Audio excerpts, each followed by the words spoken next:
Hello and welcome to another power electronics class. In the previous class, we finished the continuous mode for different DC to DC converters. So all that we learned so far for buck boost and buck boost converter was that it's continuous mode. And today we will start with the discontinued mode of DC to DC converters. And then we will speak about average model of a DC to DC converters as well. We will discuss this discontinuous conduction mode of buck converters and boost converters and buck boost converters.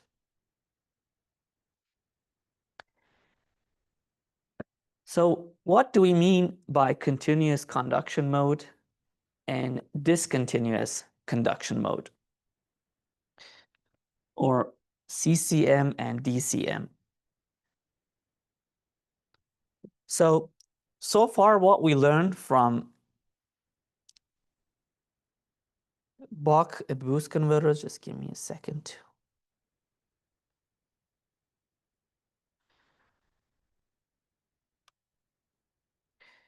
Was that for a buck boost or buck boost converter, we have a switch that this switch opens and closes with a frequency Fs. And then we have an inductor and a capacitor. And finally, we have a load that connects to the output. And we have an input voltage, Vn or Vs. So this is the basics of DC to DC converters. What we technically do, we are converting DC to AC and passing it through an inductor capacitor. And at the end, we're going to get the average in, the out. Because of this switch,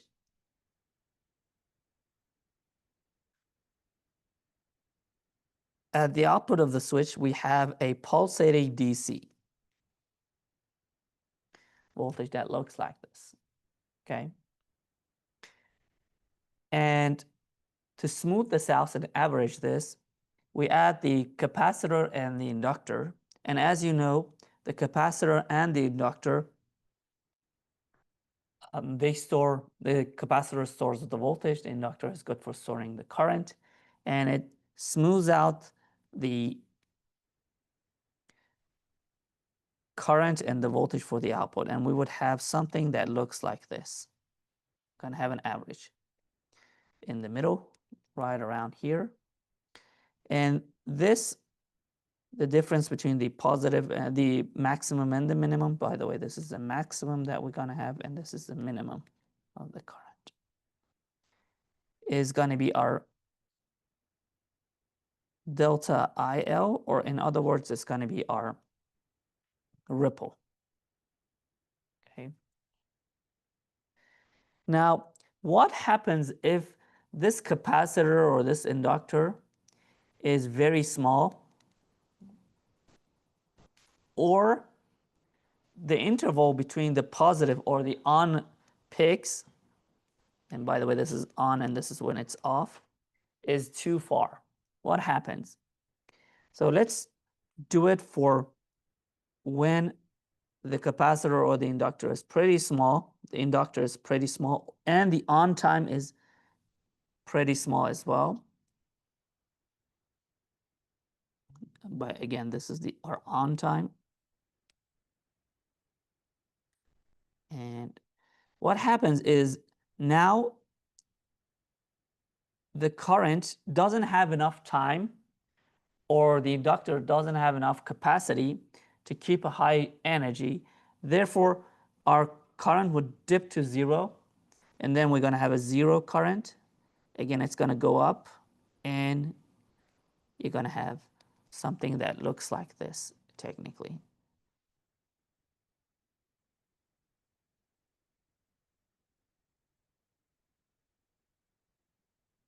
So now you can see that instead of having a continuous mode, you're going to have a discontinued mode here.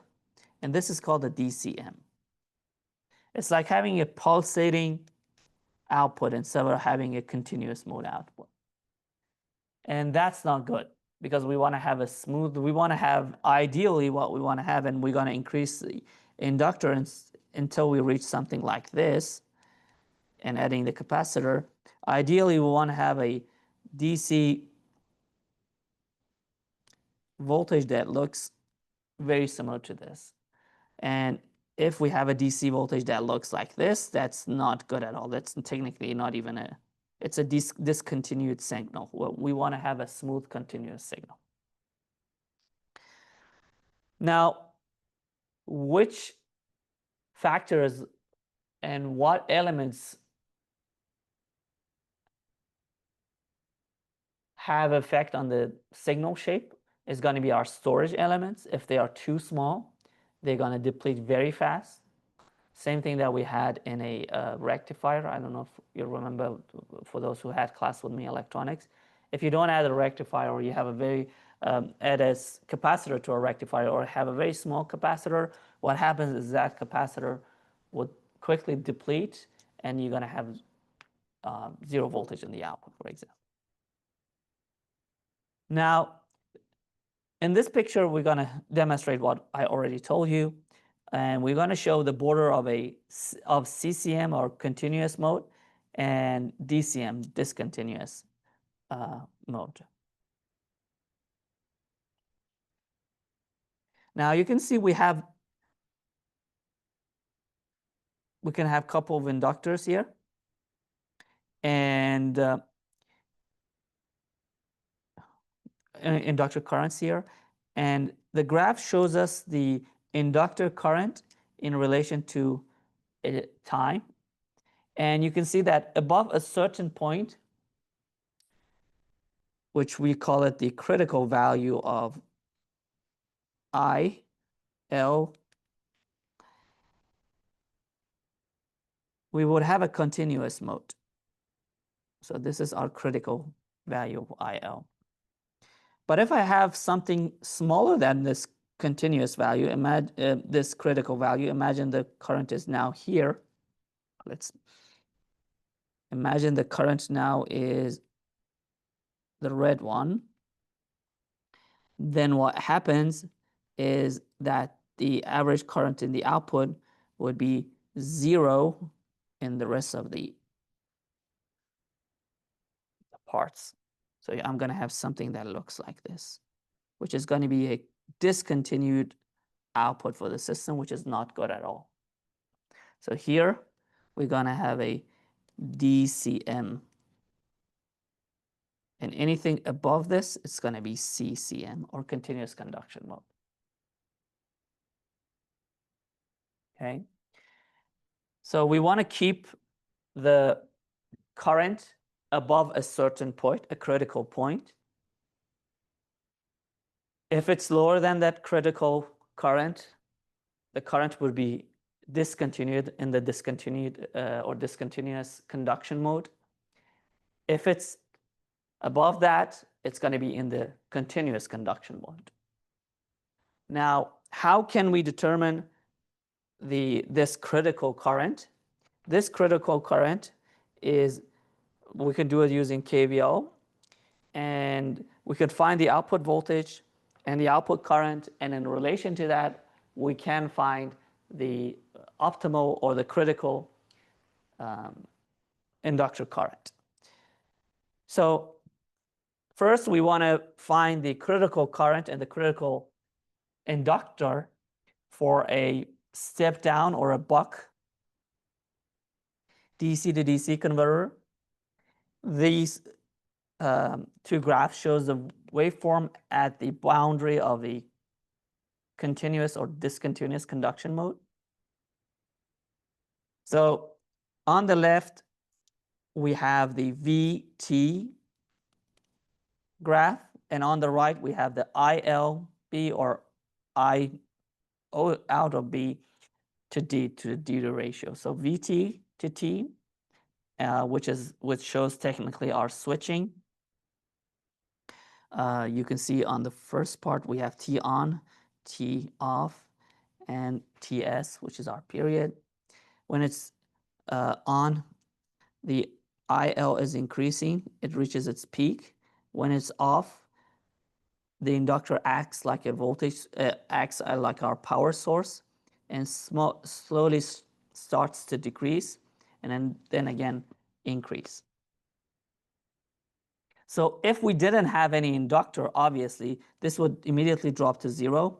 And if we have a very small inductor, this inductor would drain pretty quickly, and you're going to have 0 current in the inductor. Okay. Now, on the right, we see the ILB, V out B, I out B, and VD is a constant here. And again, you can see that ILB starts from 0, it's charging. And then you have the D ratio at 0.5, and you can see that it's fully charged. Therefore, there's no current going inside. So initially, you're going to start from 0 start, and then finally, when you have 1, the current is fully charged, and it's again you can see it's a short circuit for the inductor. So ILB max in this system is going to be TS VD over AL. Already discussed this. And ILB would be, in the other words, it's going to be half of IL peak, which is T on to IL times VD minus V out, which is this point over here, which is going to be DTS over 2L VD minus V out I out B. So this is the critical current, which indicates the at this point the current becomes discontinuous. Now, how do we the proof of this, and how do we calculate this? We can use the equation for the voltage of the inductor, VL. As we know, V for the inductor is L di over dt. So VL would be L di over dt. During the on time, VL would be Vn minus V out, which would be L 2 IL over DTS. And which is going to be equal to IL is going to be equal to DTS Vn minus V out over 2L. Do you know where we got the 2ILB over DTS?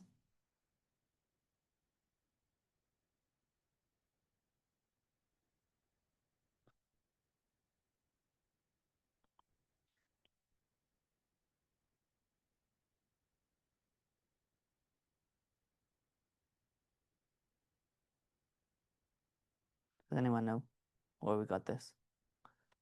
So here we want to find the derivative, DIL over DT. Yes? What is derivative in a graph? It's the slope of the graph. So we can find the slope of the graph, and then we can find the maximum, which gives us 0, for example, and then find the peak of that. So ILB would be equal to DTS Vn minus V out over 2L, which is going to be DTS Vn minus dVn over 2L. And finally, we could have TS Vn d times 1 minus d over 2L, which gives us TS Vn d minus d squared over 2L. I want you to write this down. So this is going to be the voltage that we have during the on time. Now, if we want to find we have the voltage, we want to now find the critical current and the critical resistance as well. So VL would be DL, again, LDI over DT. We are after ILB and CCM. So during the on time, again, Vn minus V out would be equal to 2ILB over DTS, and ILB is going to be DTS over Vn minus V out over 2L. And finally, we can find IL. IL would be Vn d minus times 1 minus d over 2L Fs. And we already know that according to the Ohm's law, I is going to be V over R. And if we replace I with this I over here, we already have V out, then the critical resistance is going to be 2V out LFS over VND 1 minus D. And V out for a buck converter is going to be equal to dVn. So we will replace V out with dVn, and then we could cancel them in the numerator and the denominator. Therefore, we are left with 2L Fs over 1 minus C. And this is very important. Write this down. Now, what happens, this graph shows the buck converter in the discontinuous mode and what happened and what we already discussed. So if the inductor is pretty small and the inductor current is under the critical current, then the inductor starts charging, but it doesn't fully charge, and it starts discharging, and again, it doesn't fully discharges because the inductor is pretty small. And then we are left with a period, we're gonna call it D off 2, that the inductor is fully depleted and we don't have any energy in the system. And we have a pulsating DC in the output. So we have a discontinuous mode in the output. And as mentioned in the previous proof, IL critical for a buck converter is going to be Vn over 2L Fs D times 1 minus C. And the resistance for critical mode, as we proved again here, is going to be 2L Fs over 1 minus C. Now, the graph on the right shows V out over Vn in relation with IL. And we have the critical current here. And you can see that when I is greater than the critical current, we are in the continuous conduction mode. And when it's less than that, we are in the discontinuous conduction mode. And for a discontinuous conduction mode, what happens is that the current, when the current goes to 0, V out over Vn would become closer to 1. What does this mean? Because it's in discontinuous mode, this acts like the output is just a pulsating DC. And when it's a pulsating DC, V out is going to be all the time equal to Vn. So it's not going to act even like a buck converter at all. It's going to just act like you have a switch you're turning on, turning off, and therefore V out over Vn is going to be just that one-to-one conversion. But the higher you go, the better you get to the critical point. Then V out over Vn becomes closer to our average, which is the duty ratio, which is D. Okay. So again, if in an exam or a quiz, you're asked what happens when IL is greater than IL critical, then we would say that V out would be equal to dVn. Okay. And when IL is less than IL critical, then V out over Vn would be greater than D. It's actually between D and 1.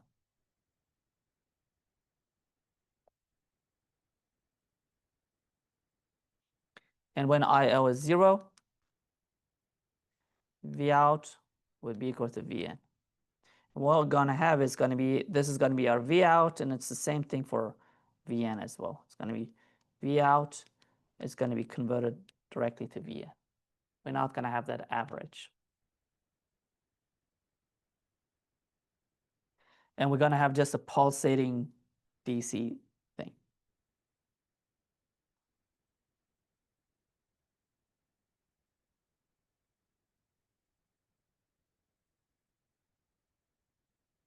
Can I move on? Yes. Can I go to the next one? Okay. So we studied the buck converter in discontinuous conduction mode. Now we want to study the boost converters in DCM mode. As you know, buck and boost difference is that in buck we had the inductor on the other side of the switch. This time it's between the switch and the input. The concepts are again the same. The only difference is that in a buck converter, V out was equal to dVin for a buck converter. For a boost converter, V out was equal to 1 over 1 minus dVn.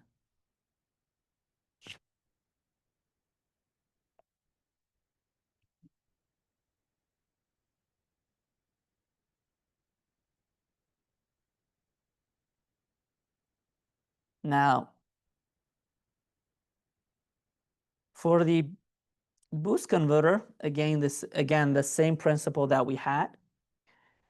First, what happens is we have the on situation, which the current of the inductor is going up and it's charging, and then the switch turns off. I'm sorry, switch turns off, and when the switch turns off, the inductor becomes the source for the output. So therefore, IL transfers to V out. We have the V out, and then V out is completely depleted. And when it's completely depleted, then the voltage is coming from Vn. So we're going to have that Vn, and therefore we're going to have IL would be equal to 0, and then we're going to have a pulsating DC again for the output. IL critical for a boost converter would be Vn over 2L-Fs, and I'm going to show you the proof for this, times D.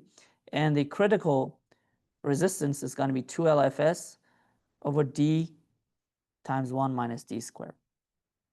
Now, why is the resistance R critical very important in this situation? The reason is that the bigger load that you have, and that is one of the complications of a buck boost converter, it's the uncertainty that I mentioned in the previous class. When you have a bigger load, you're going to consume the energy faster. Okay, so if you have a huge load, no matter how big your inductor is, it's going to deplete it pretty fast. But when you have a very small load, it takes a longer time for that to be completely discharged. So the energy source and the amount of energy that it could store in it is very important for in discontinuous conduction mode, which is our inductor here. And also the other thing that is very important is obviously the consumer part, which is the load or the resistance here. So in the previous graph, we saw that the inductor current was between the 1 and 0. Now here, because it's a boost converter, the average is 1 over 1 minus D. And when L is less than IL critical, you can see that because again, D is going higher and higher. In theory, you can go V out over Vn could go up to infinite, but in reality, it's finally it's going to be equal to like V out is going to be a very large number. It's not technically going to go very high. And when IL critical is greater than IL. Sorry, IL is greater than IL critical. Let's start with this. Then V out over Vn would be equal to V out over Vn times, let's write it here, I'm sorry. So V out over Vn gonna be 1 minus 1 over 1 minus t. When a critical IL is greater than I critical.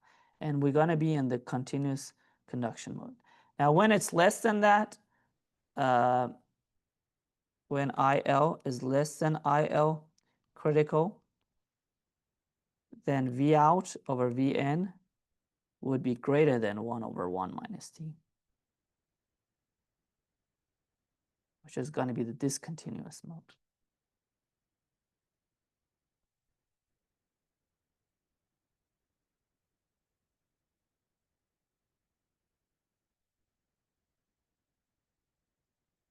And the buck converter actually performs in this area. You know, the maximum was 1 and then add something like that. Now the proof for the equations, again, L di over dt gives us VL.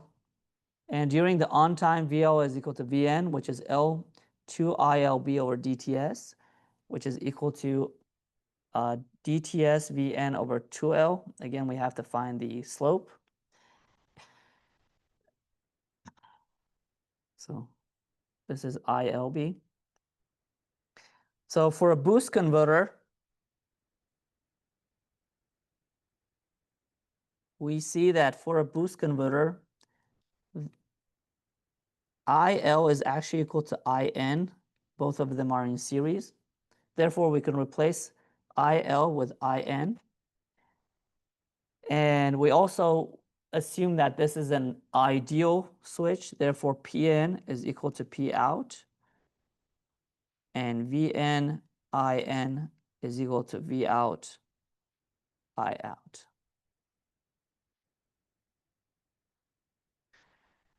So In would be equal to IL, which is going to be equal to V out over Vn I out, which is 1 over 1 minus d.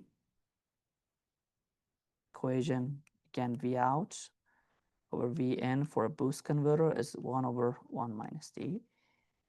So it's going to be 1 over 1 minus d, and I out, according to the Ohm's law, is V out over R. So V out over R.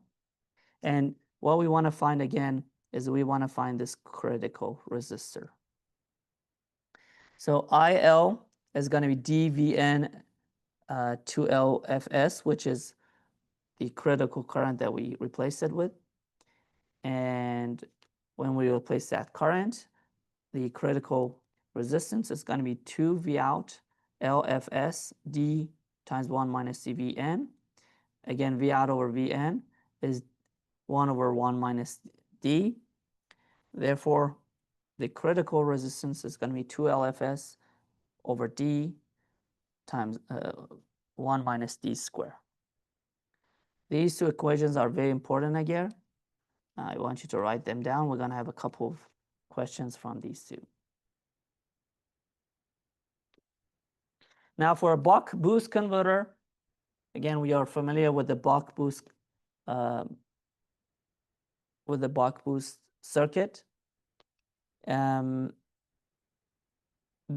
For the buck boost converter, V out over Vn was D over 1 minus D. In other words, V out was D over 1 minus D times Vn. It's a combination of the buck converter and boost converter. Depending on our duty cycle, we can reduce the output voltage or increase the output voltage. So here again, we're going to have the on time that we have Vn plus V out. And during this time, the inductor, again, it's going to be charging. And then during the off time, it's going to act like a power source. And in the discontinuous mode, is if L is small, you're going to have a discontinuous current and continuous voltage in the output. The only difference, the graph is very similar to the boost converter. The only difference is in a boost converter, in the continuous conduction mode, it was equal to 1 over 1 minus d. Here it's d over 1 minus d. The critical current is Vn over 2LFS times d. The critical resistance in buck boost is going to be 2LFS over 1 minus d squared.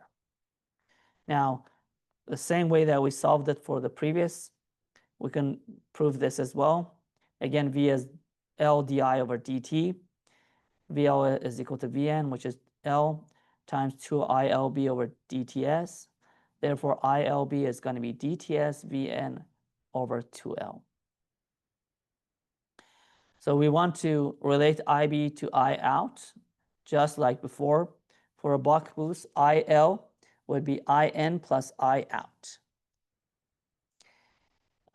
For a boost converter, IL was equal to IN. And for the buck converter, it was equal to I out. Also, Vn IN is equal to V out, I out.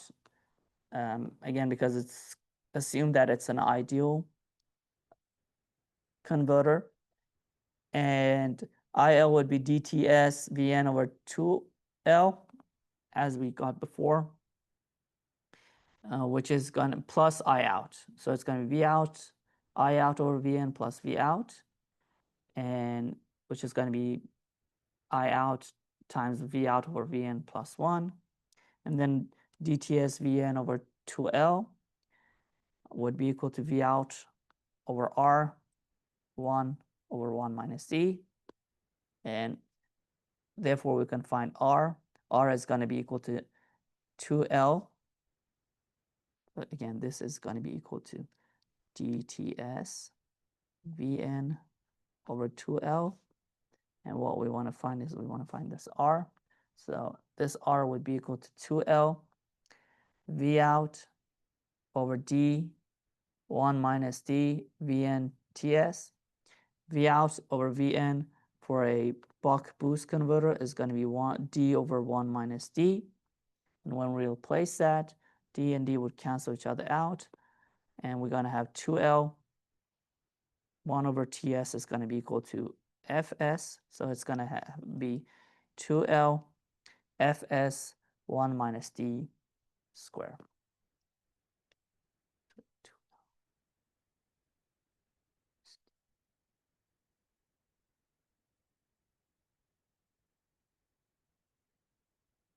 Now,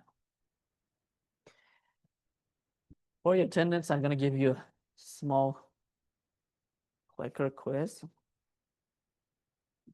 Give me a second to give you a piece of paper. Going to be a few questions.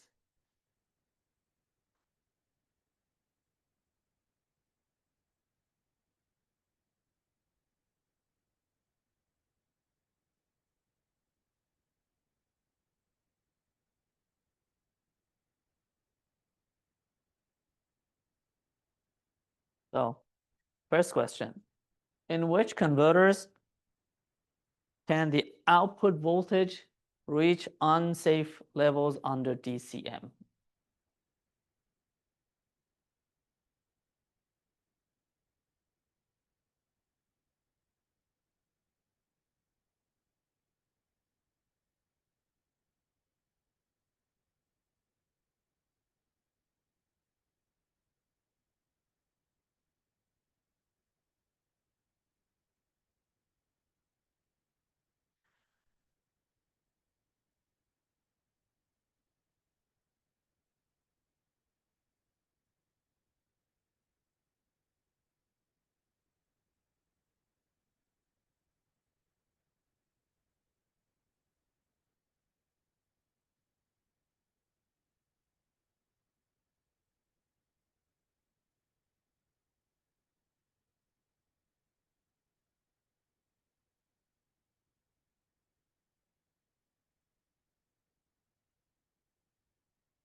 Do you want me to go back to the graphs for DCM?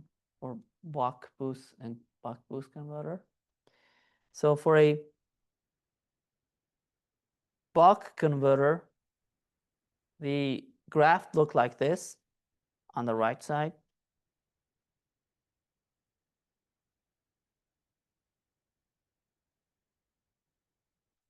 And this is the maximum that the voltage could go. Okay, so this is our maximum. This is for a buck converter. Okay. For a boost converter, this is the graph. And let's see if I have buck boost converter.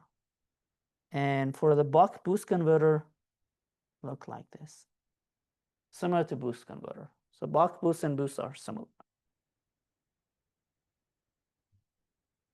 So buck boost, and also boost look the same.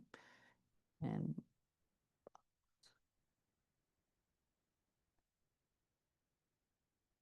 give you a few minutes, think on it.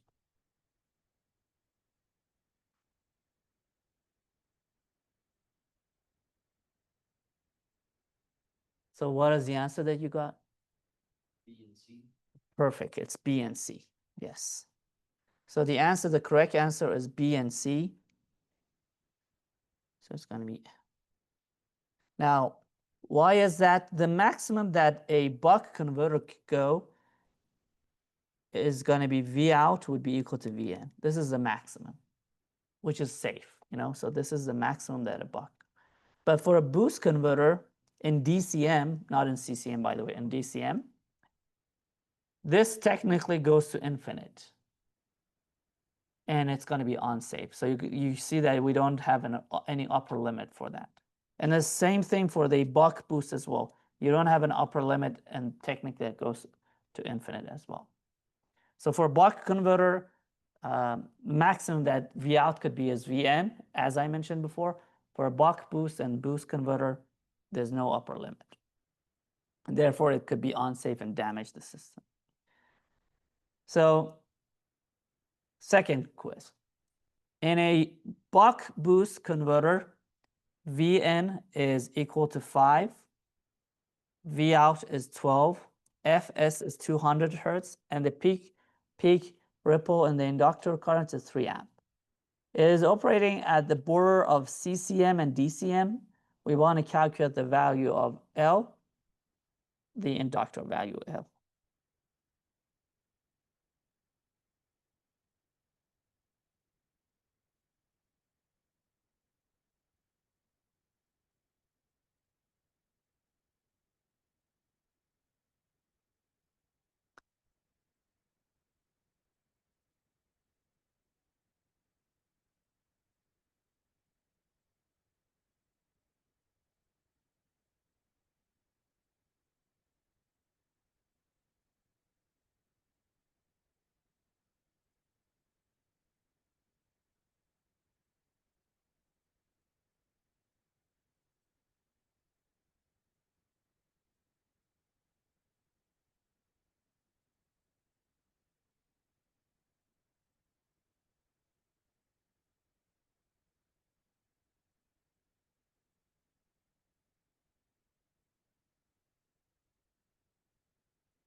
Did you write down the equations, or do you want me to go back to the equations?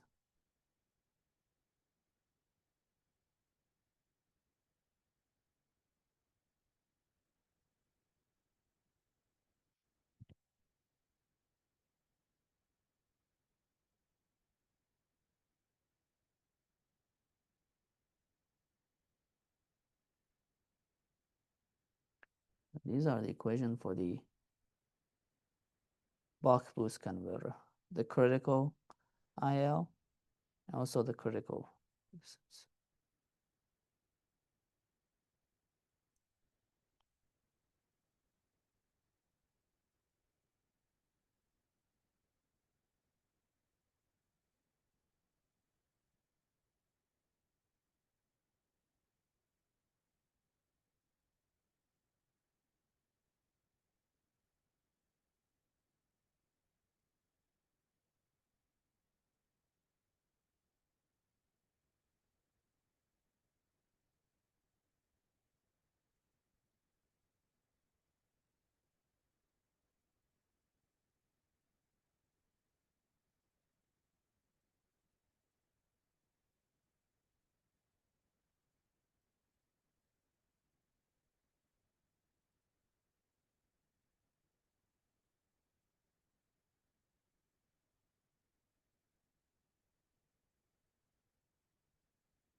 Sorry. Yes.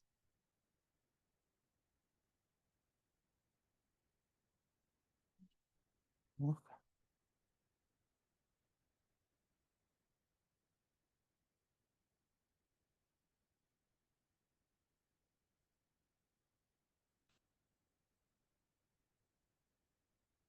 Oh, by the way, just a reminder. Delta IL for a buck boost. VN D or LFS. If I'm not.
Get kilohertz.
Have you solved it? Can I go to the next question? We have one other question. Actually, I think.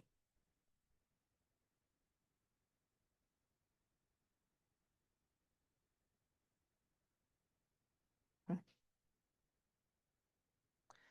So our next question, in a buck boost converter operating in steady state, the input voltage Vn is 5, frequency is 400 kilohertz, the output voltage is regulated to be 15 volts. This converter is operating at the critical condition at the border of CCM and DCM. The peak-to-peak ripple in the inductor current is 4 amps, delta IL is 4 amp. We want to calculate the critical value R of the output load resistance. A, it's going to be 3.3 ohms. B is going to be 30 ohms. And C is going to be, the option C is none of the above.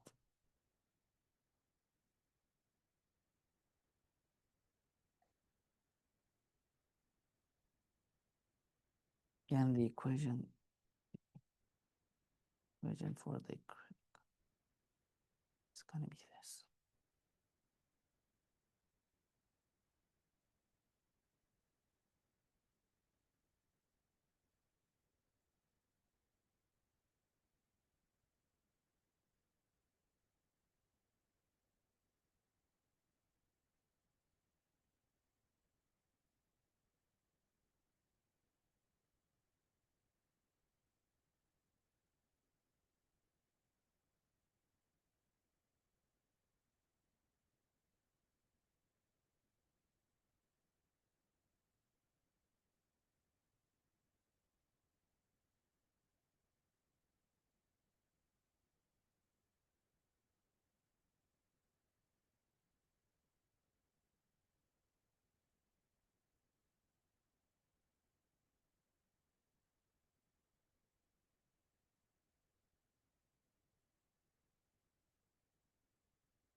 I'll post another quiz for the online students. So for the worst case design should consider the ranges in which the input voltage and the output load vary. As I mentioned before, in worst case scenario, the output voltage is changing, the input voltage is not connected to a solid input. For example, it's connected to a battery and the battery is depleting, so therefore the voltage is dropping, and we have to consider that and be able to somehow fix that. As mentioned earlier, often converters above a few tens of watts are designed to operate in CCM to ensure CCM, even under very light load conditions, will require prohibitively large inductance. Again, large inductance stores a lot of energy, and therefore we have a buffer, a little bit of buffer cushion, so even if the voltage drops, the inductor would compensate for that. Hence, the inductance value chosen is often no larger than 3 times the critical inductance. So it's between L and 3LC. Whereas discussed, the critical inductance is the value of the inductor that will make the converter operate at the border of CCM and DCM. So usually inductor is between LC and 3LC. The inductor is between and 3LC.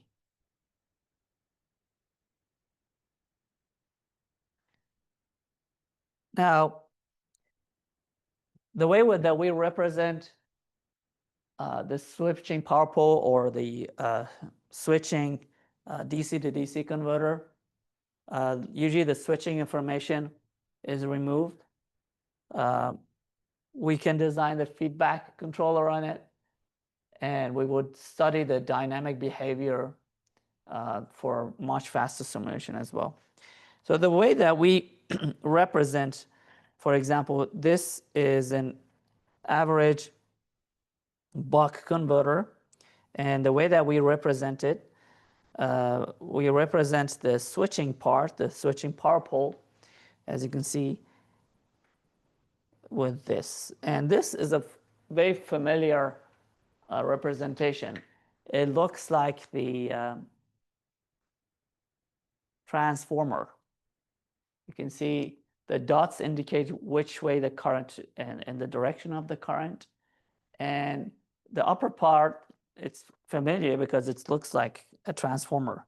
And the lower part actually indicates the switching and the control part of that.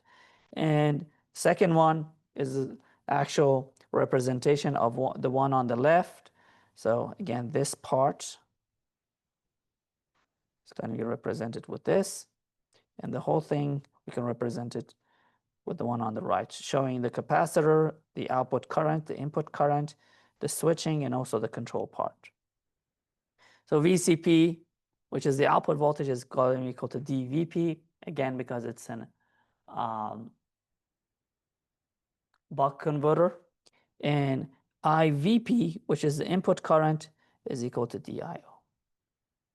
Again, a DC to DC converter, buck converter reduces the voltage, but increases the current with the same duty ratio.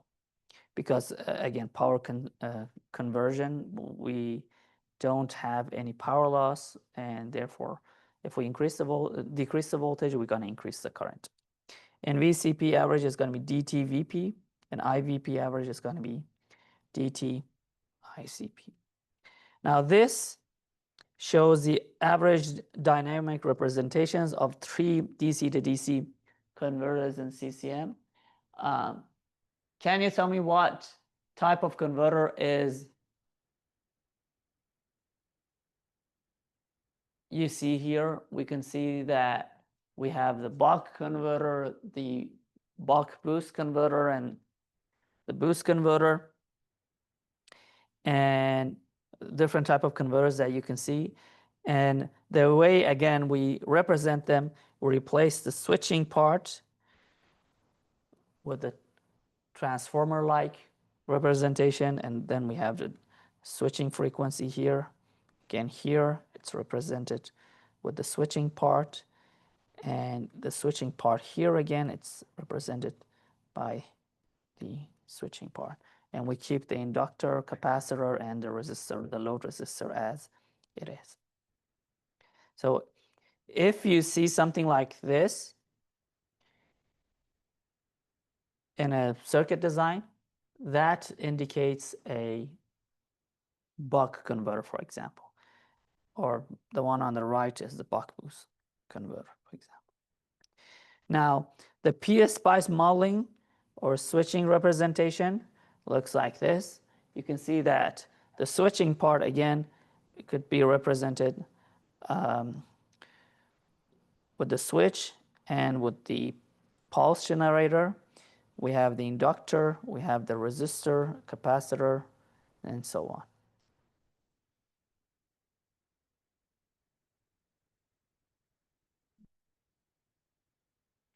And for this particular modeling, we see the output that looks like this, the simulation results which look like this. One thing that I would highly recommend is, and it's going to help you later on in your career, it's not part of our course, but it's going to help you a lot, is to get familiar with one of these simulation tools. When I was in bachelor degrees, I was like, at the end, I would do all my projects with PSpice. So get familiar with one of these simulation tools. The reason that I don't force students to do their projects on PSpice, because it's expensive, it's not free. But if you can find any free simulation tools that could do, PSpice is the most advanced one. It does very complicated simulations. But if you're familiar with MATLAB, if you have the license for that, Simulink of MATLAB has some options. But there are dozens of other simulation tools like CircuitSlab. That's limited actually, but the ones that you can find that could help you better understand, I would highly recommend. Because when you go to the industry and you're asked to design something, you have to design it with the simulation tool to make sure it's working first. But again, because it's expensive, I think it's around minimum $500 for for a student license. If you want to get one, I don't usually ask. I wish there was a cheaper option so I can give you the projects with it, but unfortunately there isn't. But if you can find one, and some universities offer them, I would highly recommend that go and get these simulation tools. I just put some examples here so you would see how we actually draw them in a simulation tool like MATLAB. So a similar summary of what we discussed today. We discussed the discontinuous conduction mode in DC to DC converter. We discussed the border of CCM and DCM, the explanation for DCM, the average representation in DCM. And we did a little bit of average representation of a switching power pole. And next week, we will continue with developing the feedback controller, studying the dynamic behavior, and we would do, again, simulation is not part of the course, but I will explain some and give you some examples on that as well. Okay, thank you so much. That's it for today's class. I will see you on Wednesday. And I'll also put the second quiz and also the Dropbox for the homeworks on Blackboard as well, on Canvas as well.